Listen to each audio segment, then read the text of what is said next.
Daydream. Hell yeah.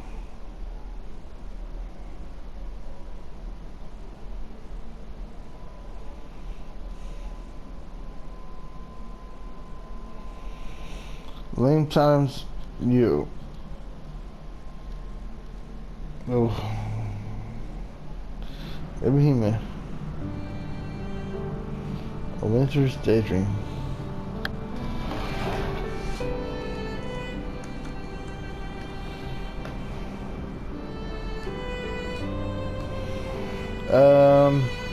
Resume. Right. It's gonna start me in the beginning of the kitchen scene, right?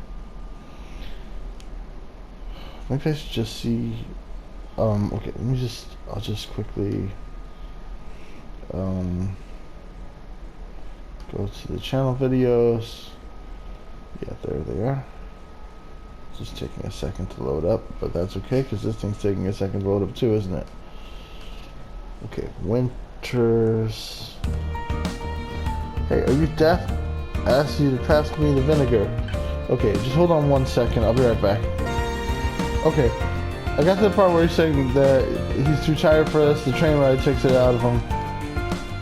Can I go backwards?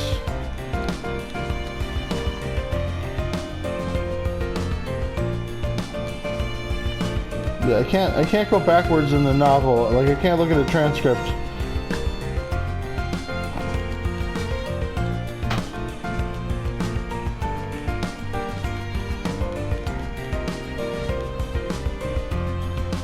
It's weird, it's like only showing me the Toko even though the father and mother are also talking here.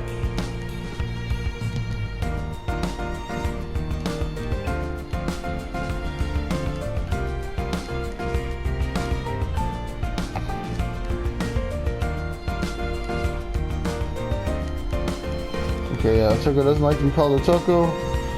She likes to be called a Tome.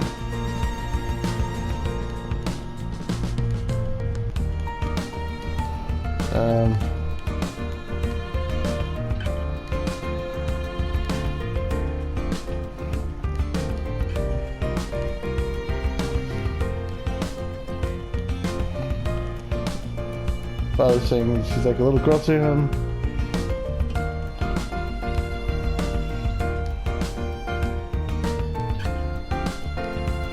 Her dad's ruining her hair. I am fatigued, but not fatigued enough to press a hand against my mouth. I have no desire to give my family an eyeful of masticating Fukushima. Not my first day back home. That was an hour ago. Yes, it really was. That was one of my favorite parts of the game. I think this game's like very clever with the dialogue. Unfortunately, the saving and stuff like that, like mechanically, they fucked up the visual novel formula, which is a little bit embarrassing.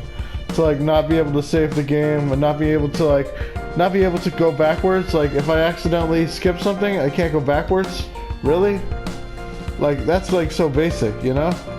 What if I accidentally hit the button too many times and then I just lose some dialogue, right? It's like you don't even care about making sure I can read it.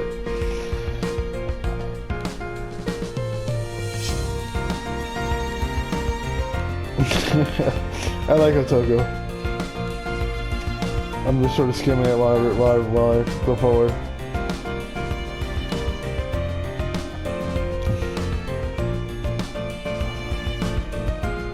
The money monster is still a huge brat. Okay. They've been trying to ask him what it's like in the city, like, and they keep interrupting it, like about getting the vinegar or whatever.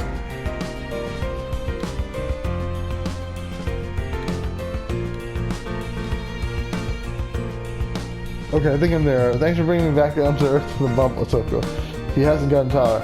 So, dear brother, why don't you spill the bean? What's it like in the big city? Oh my god. Yeah, I can't believe he still hasn't answered that question yet. There's so much, I'm not sure where to begin.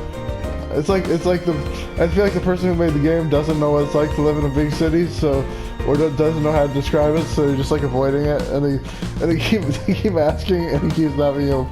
No, Otoko glaring at me, bitter melon. I'm too tired for this. The train ride really took it out of me. Okay, now I've caught up. I must be getting old. A clear stream of water cascades. He still hasn't answered the damn question yet. Just like passing the vinegar. This clear stream of water cascades from the tap and drums against the stainless steel basin of the kitchen sink. Glossy soap bubbles dance in the air. God damn it, nobody cares. Just let him answer the question, what's it like in a big city? Shining with rainbows. Tonight's dinner was a veritable feast, painstakingly created for the sake of replenishing your energy after that awful train journey. To use Mom's words. Damn it, I already know that he didn't like the train. I'm grateful Mom went the extra mile for me. Really, I am. Unfortunately, the sheer variety of side dishes Mom cooked has created a mountain of dirty bowls of pots and pans. They're all stacked up on the right side of the sink, just like Mount Fuji in a miniature, but more precarious, of course. I think I'm probably saved because I'm in a new area now. Still, I shouldn't complain. Like the dinner is over and now we're in the kitchen cleanup part. Mom cooked all this food for me, knowing she's probably been in the kitchen since the crack of dawn. She's the kind of person who makes her own dashi stock noodles. No store-bought food for us. Why don't you show a picture of her, you fucking lazy game designers? I'm a very lucky son. Mom went through a lot of effort on my behalf, so it's only right I should clean up the mess my return home caused. Mom tried to wave aside my offer to help. Don't be silly, dear. You can't wash up in your state. You must be exhausted, but I remained firm, despite the fatigue that had crept up on me. I hid my lethargy as best I could around Mom. But now she pottered off to the living room with Dad. I can't quite stifle my yawns. The soap bubbles dance before my drooping eyes like something from a dream. Idly, I reach out and touch one. Its shining, spherical surface is slick and wet to the touch, for all of 2 milliseconds before it bursts. Jesus! These descriptions are too much. It disappears without a trace, as though it was never there. God damn it, not everything needs to be poetry. Unfortunately, the pots and pans remain, and they're not going to go away if I just stay here spacing out. Ken, stop spacing out. And you don't have to describe the character spacing out in such insane detail. If only Otoko would help a little. I know she doesn't help, you explained that already. Mom told her to lend a hand, but... Hey, aren't you supposed to be doing the drawing? I don't feel like it. But Mom asked you to help. Maybe she did, but Mom isn't here to tell me what to do right now. Not like you ever listen to her anyway. Or anybody else for that matter. I sigh. I've only been back home for a few hours, but Otoko's already starting to get on my nerves. Look, I've had a busy day. I'll do the washing. The least you could do is run a cloth over these pots and pans. And ruin my nails? No thanks. I just painted them yesterday. I don't know why you bothered painting your nails anyway. Nobody's going to see them. What? Shut up. I didn't ask for your opinion. Otoko's sitting at the table, her head propped up with one hand, the other idly flicking a fashion magazine. She likes to be called Otome, man.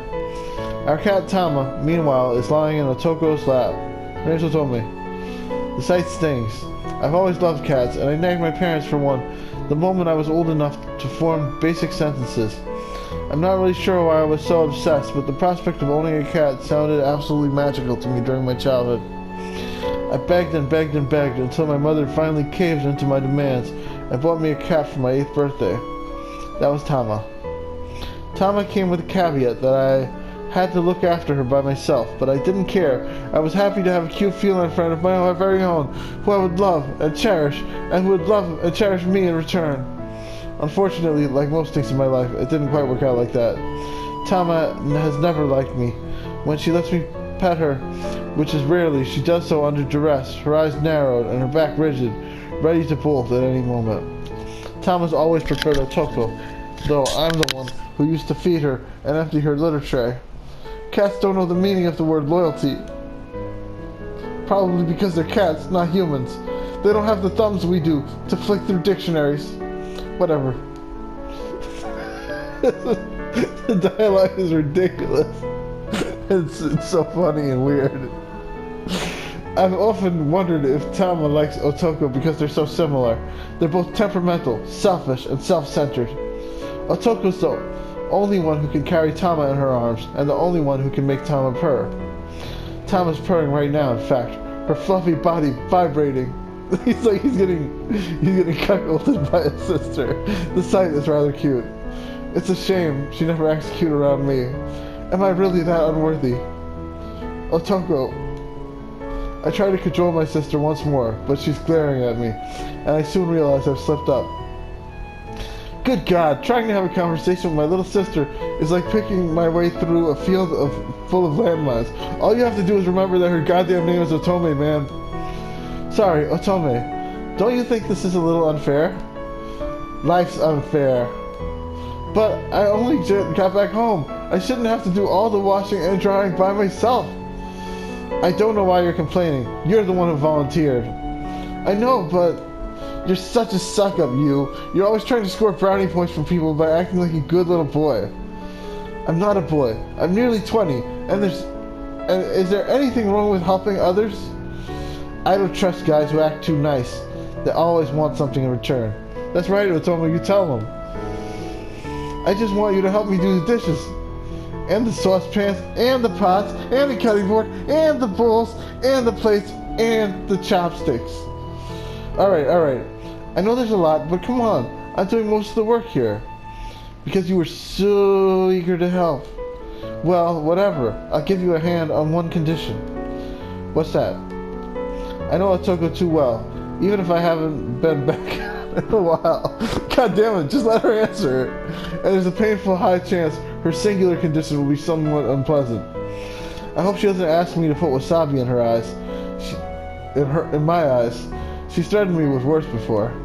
But she doesn't threaten me, and neither does she ask me to injure myself for her amusement. Instead, she says brazenly, without a shred of embarrassment, I want a present. Pardon? I said, numbskull, I want a present. And what did you do to deserve a present? What an asshole. Isn't it obvious? She's helping you dry the dishes. Jeez, you're so dense. Otoko rolls her eyes. You went all the way to Tokyo, duh. You should have picked me up a souvenir or two. I wasn't on holiday, Otoko. Ahem. I mean, Otome, sorry. Like I was saying, I wasn't on holiday. I was studying at university, you know, to get a job. But you were still in Tokyo. Yes, and I was looking for a bikini. Maybe something like this. Otome turns the page in her magazine and holds it up for my inspection. But, Otome, I'm not currently in Tokyo, so I can't go get you that. And this one here, too. They're both cute, but they don't sell any nice clothes in this crappy little town. Go to the next town over, then. I have. They never have what I want either, but I'm sure they would in Tokyo. I've heard the boutiques there are huge, and the malls, it all sounds amazing. I'd love to go shopping in Ikebukuro or Shibuya. Clothes and shopping are probably Otoko's second and third favorite topics of conversation, respectively, but clothes shopping beats them out by a wide margin. This one-sided delusion has actually managed to bring a rare smile to my sister's lips. For a moment, she actually looks like a sweet, charming girl. But the moment soon ends. Otoko sighs and leans back in her chair. The legs screech against the floor unpleasantly. Tama's ears perk up. She's always been sensitive, even to the slightest sounds. Though comfortable a second ago, our finicky cat suddenly gets to her feet, or paws, I guess, and hops onto the floor. I've never even been to a mall before. I want to go. It sounds like fun. Malls aren't really that interesting. They just have a lot of shops. That's easy for you to say. Now you have all these opportunities. You get to go to a huge metropolis like Tokyo, and you don't even think to bring your little sister back a present? I'd kill to find clothes like this. She points at her magazine again. Around here. That's so awkwardly written. You have enough clothes already. It's true, too. Otoko's closet is full to bursting with outfits.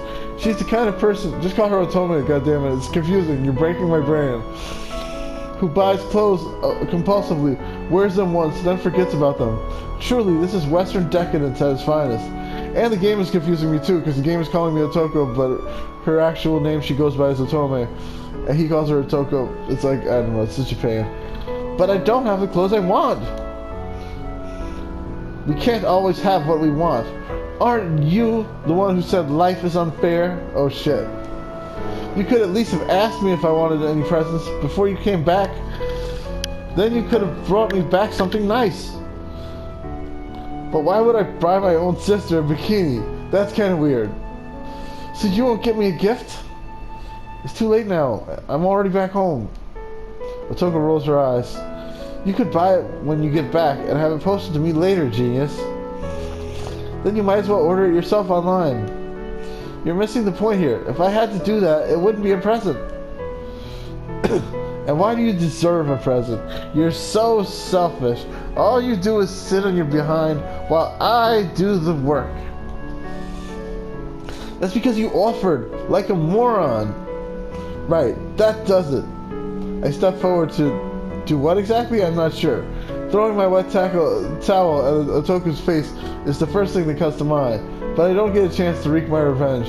That's because at that exact moment, Tama? Something small and furry entwines itself around my unsuspecting ankles. I stagger like a drunkard, arms flying out for support, but there's nothing to grab onto. I teeter, I totter, and then, quite spectacular, I fall. No fan service, right? Don't do a fan service thing. And my behind hits the floor with a dull thud. My head smacks against the back of the kitchen cabinets, while the small of my neck catches against one of the handles. Oh, holy! I curse under my breath. It hurts. It hurts a lot, actually. Tama, of course, escapes relatively unscathed. She gives me a withering look and darts away, her tail held proudly aloft. Show me the cat! Otoko snorts. You're such a klutz, you. That's what you get for refusing to buy me, your only sister, a fitting present. I grit my teeth and count to my 10 inside my head. If I don't, I'll end up saying something I regret. Otoko really is impossible. A Winter's Daydream. December 29th, Friday. Alright, I think this should be a save right here. This is how they save the game. They cut to something. That was long. That was a fucking 30-minute little chapter right there. And nothing fucking happened at all. But it was funny, I have to say. It was entertaining. So maybe I shouldn't complain.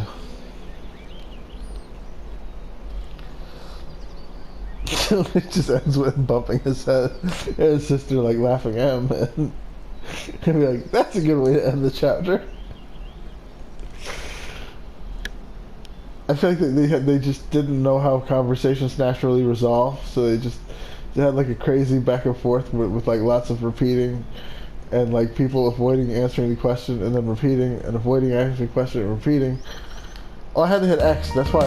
I thought I was waiting for it. Okay, breakfast the next morning is an awkward affair. Otoko, who's sitting opposite me at the table, barely gives me a second glance. Her attention is directed at her miso cup with laser-like intensity. Alright, so I'm gonna hit main menu now and hope that it's saved there. Let's check it out. Either way, I think I should stop playing. I'm pretty sure it should start me there. That time I was waiting because I thought it was a loading screen, but actually it wasn't a loading screen. It was just waiting for me to press X. Okay, loading. Okay, this time it's loading, right? It says loading, so yeah, it's loading. Okay, so it should start me right there, I think. I just want to confirm that. Yep, this is fun.